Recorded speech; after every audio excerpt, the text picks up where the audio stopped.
Well, the United States military says it carried out airstrikes in Syria against facilities used by groups affiliated with Iran's Revolutionary Guard Corps. The strikes come even as the U.S. aims to respond to a draft agreement proposed by the European Union that would bring back the 2015 nuclear deal with Iran. The military's Central Command said in a statement that such strikes were aimed at protecting U.S. forces from an attack by Iran-backed groups, and that the president himself gave the direction for these strikes. There was no mention whether there were any casualties or whether the strikes were carried out by manned or unmanned aircrafts. But it's not the first time the U.S. warplanes have struck Iran-backed forces in Iraq and Syria. Last year, they hit operational and weapons storage facilities at 2 locations in Syria and 1 in Iraq.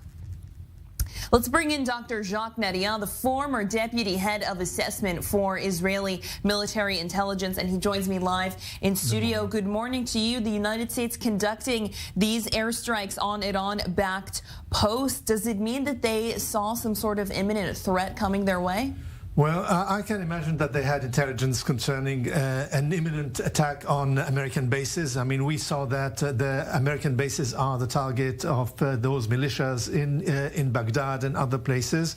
And on the other hand, we see that the American military is very active in the area. We saw them twice hitting the targets of Daesh and killing the chief operatives of Daesh. And now they reacted against an intention to hit American bases.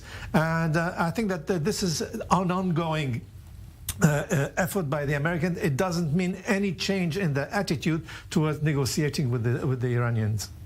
And that is a good lead into my next question. Can we expect to see any sort of stall from the Iranian side because of these strikes by the United States? No, I don't think so. I think that the Iranians understand very much that the agreement on the nuclear is much more important than a few skirmishes in Iraq or Syria. And I think that the main effort is to reach an agreement because the Iranians are about to receive, if this agreement is concluded, billions and billions of dollars, and that will just assist and help reconstruct Iran and renovate its economy and give the Iranian ayatollahs a tool for more influence in Lebanon, Syria, Iraq, and Yemen.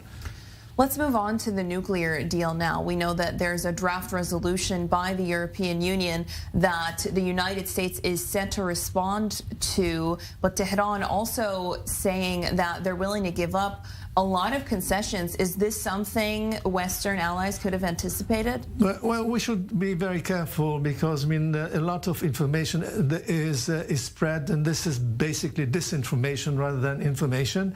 I think that we have to just sit and wait and see if the Americans will accept the last positions given by presented by the Iranians. I think basically the United States has in mind the price of the gas at the gas station rather than Israel's full security. So this is more important in November elections and for the American administration and they are very keen in reaching an agreement with Iran because they think that this is essential in their politics. We as Israeli, we look at the situation with our own eyes and our perspective, but we forget that we are not the ones who just impose or instruct the positions. After all, the United States is the superpower, and we are one power, but in the Middle East. And what about Israel's reaction to a potential nuclear deal? It's been said that Israel the previous position has been they would rather have no deal than a deal that is bad, in their opinion. But what, in Israel's opinion, is a bad deal? Well, a bad deal is a deal that will allow Iran to continue its effort to reach a nuclear bomb. And then this is not only this is within a few months, but the most important is to weaponize the nuclear device. And the weaponizing is putting it in a missile or a sort of projection.